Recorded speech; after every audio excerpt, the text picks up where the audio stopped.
तर कसे आहात तुम्ही सर्व? तर आज तुम्ही बघत असाल मी इथं कुठेतरी आलेलो आहे नवीन ठिकाणी, ते पण शॉप व्हायच्या टायमिंगला.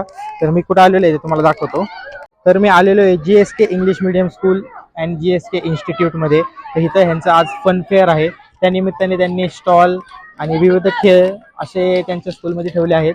तर तिथं आपण पण एक आपला स्टॉल घेतला आहे. तर त्यासाठीच आपण इथं आलेलो आहे. आपण आज स्टीम मोमोज आणि व्हेज फ्राईड मोमो ह्याचा आपण स्टॉल ठेवलेला आहे. बघा, तुम्हाला जर यायचं असेल आता तर तुम्ही येऊ शकता. ऍड्रेस आहे पुणेरी स्वीट होम पासून स्ट्रेट आत या आणि राईट साईडला GSK अकॅडमी म्हणून तुम्हाला दिसेल, GSK स्पोर्ट्स अकॅडमी. तिथे तुम्ही येऊ शकता आणि इथल्या फनफेअर गेमचा आणि स्टॉल्सचा आनंद तुम्ही घेऊ शकता. मी तुम्हाला आपला स्टॉल दाखवतो. हे आहे गेमिंग काउंटर. इथं तुम्हाला गेम्सचं काउंटर आहे वडापावचा, मला हे भेलचा. आपल्या इथल्या बाबांना माझ्यासोबत घेऊन आलतो कारण कोणालाच येणं पॉसिबल नव्हतं. छोटा वारकरी आहे आणि एकट्यानेच चालू केलं आहे स्टॉल. आणि स्टॉल मध्ये त्याचे आहे शेगाव कचोरी. तुम्हाला पण खायचं असेल तर तुम्ही लवकर या. सगळ्या गेम्स चालू आहेत बघू शकता. 8 जानेवारी इथे स्टॉल आणि फन फेअरचे गेम आहेत. तुम्हाला व्हिडिओ टाकायला वेळ भेटला नाही म्हणून मी लवकर टाकला नाही, पण आता मी लगेच व्हिडिओ काढलाय आणि तुम्हाला पोस्ट करतोय. तर तुम्हाला कोणाला फन फेअर गेम्स आणि स्टॉल मध्ये यायचं असेल तर तुम्ही लवकर या.